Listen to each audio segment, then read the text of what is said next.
अमीरुल मोमिनीन inter college Kheri town में आज निशुल्क नेत्र शिविर का आयोजन किया गया। इस शिविर में आज लगभग 250 मरीजों की आंखों की जांच की गई और आंखों की जांच के लिए खास तौर से जिला खीरी के प्रसिद्ध नेत्र चिकित्सक डॉक्टर के मिश्रा और जिला अस्पताल में नेत्र सर्जन डॉक्टर अक्षत कुमार साहब मौजूद रहे। इन डॉक्टर साहिबान ने मरीजों की आंखों की जांच की और उन्हें निशुल्क दवाएं भी दी और उन्हें निशुल्क परामर्श भी दिया। अमीरुल मोमिनीन इंटर कॉलेज के मैनेजमेंट ने इस कैंप का आयोजन किया था। इस कैंप में खास तौर से खीरी.com ने डॉक्टर के मिश्रा, जो कि इस जिले के मशहूर नेत्र चिकित्सक हैं, उनसे बात की।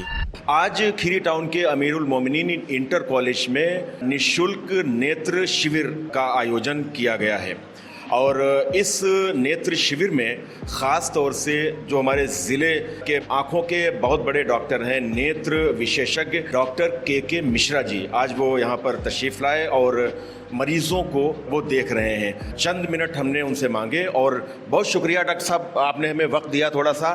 तो डॉक्टर साहब, जैसा कि मैंने अर्ज़ किया कि आँख कुदरत की एक बहुत बड़ी नेमत है और उसकी देखभाल की जिम्मेदारी हमारी है, लेकिन हम ये देख रहे हैं कि जैसे जैसे समय परिवर्तन होता जा रहा है वैसे वैसे आँखों की बीमारियाँ बढ़ रही हैं। ख़ास तौर से जो आई साइट की बात है, पहले 80 साल के बुज़ुर्ग हो जाते थे और उन्हें चश्मा वगैरह की ज़रूरत नहीं पड़ती थी, लेकिन अब नौजवान बल्कि छोटे छोटे बच्चों को भी चश्मा लगाने की ज़रूरत पड़ रही है। तो सबसे पहला सवाल डॉक्टर साहब यही है कि आई साइट क्यों कमज़ोर हो रही है और क्या कारण है इसके? देखिए, ऐसा है कि बीमारियां पहले भी थीं, उतनी ही बीमारियां अब भी हैं। तब इनकी जानकारी इतनी नहीं हो पाती थी, ना पब्लिक जागरूक थी और ना इतने साधन थे, है ना। इस वजह से नंबर कम लगता था। अब पॉपुलेशन भी बढ़ गई है और बीमारियों की जानकारी बढ़ गई है, तो उस वजह से जो है लगता है कि संख्या ज़्यादा हो गई। लेकिन अगर वो सब स्टाइल बदल गई है तो एक्सरसाइज करनी पड़ती है। जब मोटे हो जाते हैं तो एक्सरसाइज शुरू करते हैं, मोटे ना होने पाए इसके लिए ध्यान नहीं देते, तो इन सब चीज़ों से दिक्कत होती है। तो डायबिटीज़ है या ब्लड प्रेशर है, इन सब बीमारियों से अभी आँख में फ़र्क पड़ता है, आँख के पर्दे में खराबियाँ आ जाती हैं, जिसकी वजह से रोशनी प्रभावित होती है। और उम्र के हिसाब से एक मोतियाबिंद सभी को होता है करीब करीब, मगर वो लाइलाज नहीं है। उसका ऑपरेशन बहुत अच्छे तरह से आजकल होता है, मुश्किल से 10-15 मिनट में हो जाता है और बड़ी अच्छी टेक्नोलॉजी के साथ होता है। एक और बीमारी होती है आँख की, जिसको सबलमाई कहते हैं, या सिर दर्द की बीमारी, जिसको हम लोग अपनी भाषा में ग्लोकोमा कहते हैं। ये थोड़ा खतरनाक बीमारी है क्योंकि इसमें 2 तरीके होती है। एक होता है जिसमें आँख में लाली दर्द वगैरह होता है, तो उसमें तो आप चैतन्य हो जाते हो, वही तकलीफ़ हो रही, 10 दिन हो गए, चलो भाई दिखा लें। अगर दूसरी तरह इसकी होती है जिसमें नज़र घटती रहती है लेकिन तकलीफ़ नहीं होती, तो वो इसके लिए हम लोग कहते हैं साइलेंट थीफ ऑफ विज़न। जो चोरी चोरी नज़र आपकी चुराता है, जब इतनी कम हो जाती है कि आप देख ही नहीं पाते, तब आपको लगता है अरे क्या हो रहा है, तब आप जाते हैं, लेकिन उस समय तक काफ़ी नुकसान हो चुका होता है, क्योंकि सीधे सीधे आँख की नस को प्रभावित करती है। नस जो डैमेज हो जाती है वो वापस दोबारा जो है नहीं पनपती है। तो इसलिए इसके लिए बहुत ज़्यादा सचेत रहने की ज़रूरत है। और मेरा सुझाव ये है कि 40 वर्ष के आसपास हर आदमी को कम से कम 6 महीने में एक बार आँख का चेकअप जो है एक एक्सपर्ट डॉक्टर से ज़रूर कराना चाहिए। चश्मे वालों के यहाँ आप चश्मा बनवाएं, सब कुछ करें, लेकिन चेकअप वगैरह और सब चीज़ें वो आप किसी हॉस्पिटल में किसी एक्सपर्ट डॉक्टर से ही कराएं, वही आपको सही बातें बता पाएंगे। जैसा कि आपने मोबाइल का जिक्र किया, तो चूँकि मोबाइल ज़िंदगी का एक हिस्सा बन चुका है, कितने घंटे तक लगातार मोबाइल देखने से आँखों पर असर पड़ सकता है? और चूंकि ज़रूरी हो गया है मोबाइल, तो किस तरह से मोबाइल को देखा जाए, उसकी लाइट है वो आंखों पर असर ना डाले और दिक्कत ना हो? मोबाइल तो कुछ देर भी देखने के लिए मैं रिकमेंड नहीं करूँगा, ठीक। उसको खाली काम के लिए रिकमेंड करिए। आप बात कर लीजिए, बता दीजिए कि हम यहाँ हैं, घर से हम स्कूल आए हैं, तो बता दीजिए, घर वाले चिंता ना करें कि हम स्कूल पहुँच गए हैं और हम स्कूल से निकल लिए हैं। तो ये 10 मिनट 5 मिनट की बात करिए, या 10 मिनट 5 मिनट के लिए आप स्क्रीन देख लीजिए। उससे ज़्यादा जब आप देखेंगे तो देखिए ये तो हैबिट फार्मिंग है। आप एक देखते हो, जरा से स्क्रॉल करते हो, दूसरा आ जाता हो, तो इसको भी देख लें, फिर तीसरा आ जाता, तो वो हैबिट फार्मिंग हो जाता है। तो ज़्यादा मोबाइल देखना, मतलब 15-20 मिनट से ज़्यादा देखने के लिए मैं एडवोकेट नहीं करता हूँ। और ये वही मैंने कहा ना कि आदमी की सहूलियत के लिए है, लेकिन उसको आदमी ने खुद अपनी ज़रूरत बना लिया, तो वो उन चीज़ों से नुकसान तो जो आप किसी भी चीज़ की अधिकता जो होती है, चाहे कुछ हो, चाहे मीठा ज़्यादा खाएँ तो गलत, नमक ज़्यादा खाएँ तो गलत, वो मोबाइल ज़्यादा देखें, और लेट करके पढ़ना लिखना टीवी देखना वो मना है। मोबाइल पे जिन लोगों को पढ़ाई करनी है, आजकल है ऐसा ट्रेंड, तो उनको मैं सलाह दूंगा कि वो लैपटॉप ले लें या टेबल टॉप कंप्यूटर ले लें, उस पे काम करें। मोबाइल पे पढ़ाई लिखाई ना करें कि उसका फ़ॉन बहुत छोटा होता है, लाइट भी बहुत ब्राइट होती है, और दूसरी चीज़ जब आप किसी भी चीज़ पे फोकस करते हैं नीचे वाली, तो पलक का चलना कम हो जाता है। और पलक का चलना, ये आँख का पलक का चलना जो है ना, कार का वाइपर होता है। जैसे पानी में कार का वाइपर चलता है, पानी साफ़ करता रहता है, तो ये पानी साफ़ नहीं करती है, आँख को भिगोती है, ऊपर से आंसू लाती है, आँख के ऊपर काले दीदे जाकर नीचे चला जाता है, आंसू यहाँ आ जाता है, यहाँ से नाक में चला जाता है। ये बराबर काम है, एक दिन में 10,000 मतलब पलक चलती है, तो वो उसका कम हो जाता है। आप ऐसे देखते रहोगे पलक नहीं चलेगी, तो वो भी गलत है, आँख सूखने लगेगी, पानी पहुँचेगा नहीं, आँख सूखने, लाइट उधर ऑलरेडी यूवी लाइट है, सारी लाइटें हैं पड़ती, तो वो इस तरह का पॉस्चर का ध्यान रखना पड़ता है कि आप सही पॉस्चर में बैठें, सही ढंग से इसका इस्तेमाल करें।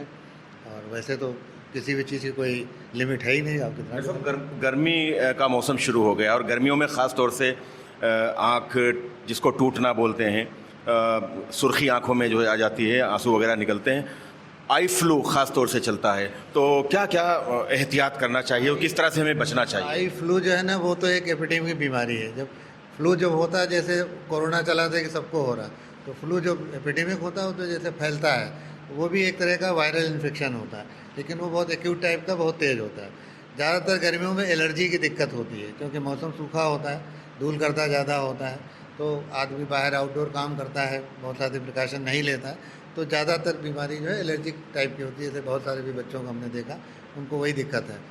तो और फ्लू जो है वो अलग चीज़ है, तो उसमें तो वही रहता है कि जब हो गया है तो एपिडेमिक होता है, एक दूसरे से फैलता है, तो प्रिकॉशन वही लेने हैं जो हम लोग कोरोना के टाइम लेते थे, कि छूना नहीं है, टॉवल नहीं इस्तेमाल करना है, रुमाल नहीं इस्तेमाल करना है, घर से अलग रखना है। जब ठीक हो जाए तो उन सारी चीज़ों को उबाल करके सैनिटाइज करके तब दोबारा घर में इस्तेमाल कीजिए।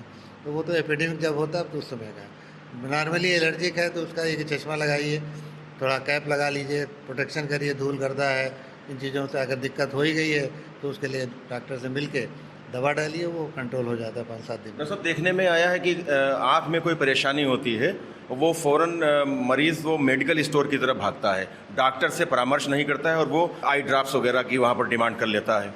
देखिए, तो वही बात है ना, जब आपको कहा जाए कि भैया मेन रोड से जाओ, थोड़ा लंबा है लेकिन चले जाओ इससे, और आपको गली मिल गई बगल में दाहिनी तरफ, तो आप मेन रोड छोड़ देंगे, गली में चले जाएंगे।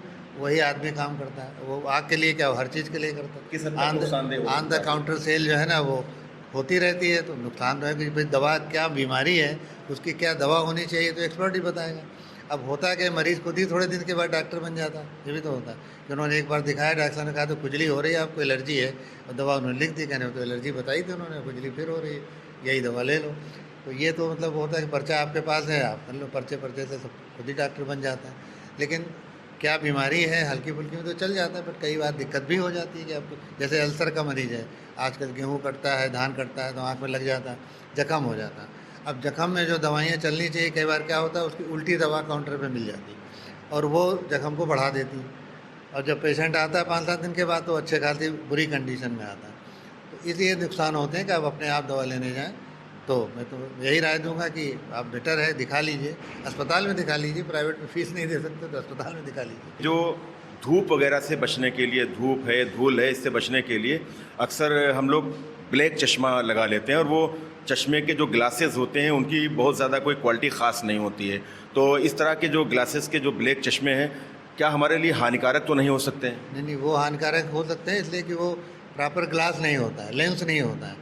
लेंस जो है ना अलग तरह से बनता है, और ये आपका विंडो ग्लास होता है, जो यूजुअली सस्ता मार्केट में मिलता है, यहाँ फेरी वाले बेचते रहते हैं। विंडो पे जो लगता है ना, इसलिए कट करके आपने ग्लास लगा दिया, तो वो तो शीशा है, लेंस नहीं है, तो वो फ़ायदा नहीं करता है, आँख के लिए दिक्कत वाला होता है, और वो प्रॉपर प्रोटेक्शन भी नहीं करता। तो अब तो आजकल क्वालिटी अच्छी आने लगी है, चीज़ें बदल गई हैं, अच्छे ग्लासेस मार्केट में मिलते हैं जो लाइट से प्रोटेक्शन करते हैं, अल्ट्रा वायलेट लाइट से प्रोटेक्शन करते हैं, एंटी ग्लेयर ग्लासेस भी होते हैं, तो वो फ़ायदेमंद होते हैं, उनसे आँख का प्रोटेक्शन अच्छा हो। अपनी आई साइट को महफूज रखने के लिए, बचाने के लिए क्या खान पान में एहतियात करना चाहिए, क्या परहेज़ करना चाहिए, क्या खाना चाहिए? और ये बात बचपन से लेकर और बुढ़ापे की उम्र तक के लिए हम पूछ रहे हैं। देखिए, बस 3 चीज़ों का ध्यान रखना है।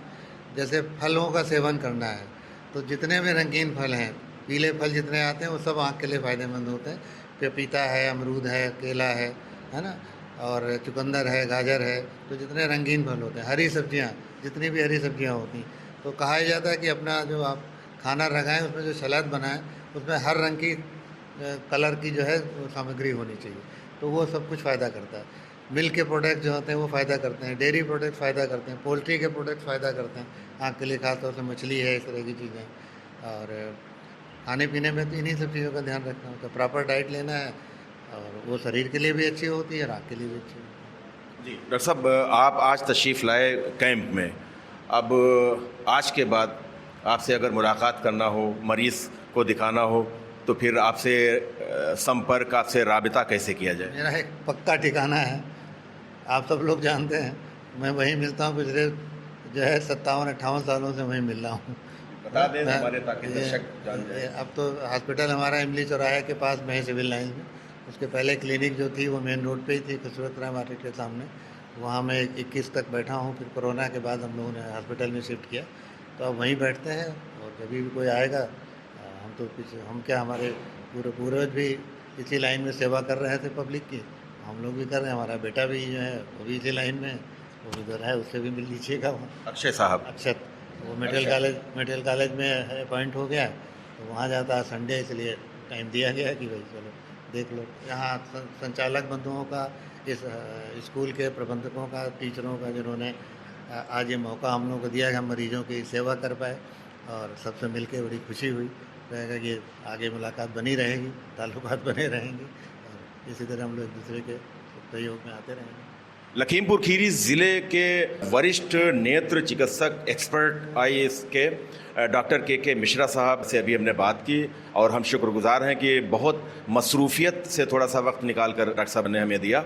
और नाजरीन, डॉक्टर साहब ने जो कुछ भी बताया है आँखों की हिफाजत के लिए, तो हम ये समझते हैं कि जब ये वीडियो आप तक पहुँचेगा और आप इसे देखेंगे, आप सुनेंगे, तो ज़रूर इसका लाभ उठाएंगे। अमीरुल मोमिनीन इंटर कॉलेज के मोहम्मद रज़ी साहब और मोहम्मद शफीक साहब, ये दोनों हजरात, और ख़ास तौर से जो आज आँखों का कैंप लगा निःशुल्क, इसमें इन लोगों की ख़ास भूमिका रही, और पूरे कॉलेज मैनेजमेंट और यहाँ के टीचर्स स्टाफ की भूमिका रही।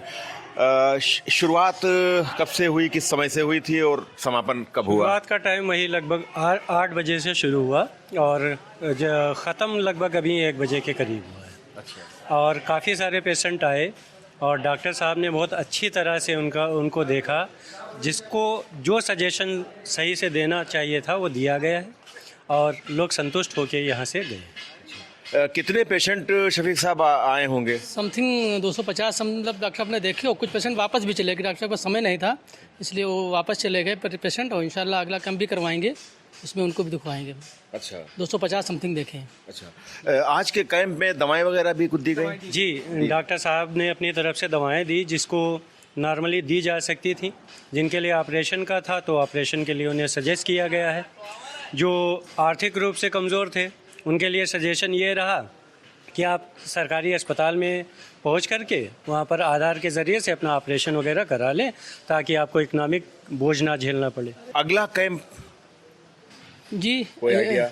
इंशाल्लाह 3 महीने बाद हमारे यहाँ स्कूल में फिर लगेगा। अच्छा। इंशाल्लाह। अच्छा, क्या बच्चों के लिए, जो आपके कॉलेज के बच्चे हैं, उनके लिए भी कोई कैंप इस तरह से लगाया जाएगा? अभी डॉक्टर साहब ही सजेस्ट करके गए हैं कि बच्चों का आजकल विज़न मोबाइल की वजह से बहुत ख़राब हो रहा है, तो इस बात की ज़रूरत है कि बच्चों के लिए आप कैंप करें, और ये उनका खुद का सजेशन था, और इंशाल्लाह इस कैंप को हम जल्दी ही यहाँ पर आयोजित करेंगे। इस कैंप में आज खास तौर से किनका सहयोग रहा, डॉक्टर साहिबान के अलावा? डॉक्टर साहब, पूरे स्कूल का स्टाफ, क्योंकि आज संडे का दिन था, सब अपनी छुट्टी छोड़ करके यहाँ पर पूरा दिन लगे हुए हैं, और सब लोगों ने, हमारे पूरे स्टाफ ने और करीब के लोगों ने बड़ा सहयोग किया, और सभी का सहयोग करने के लिए हम शुक्रिया अदा करते हैं।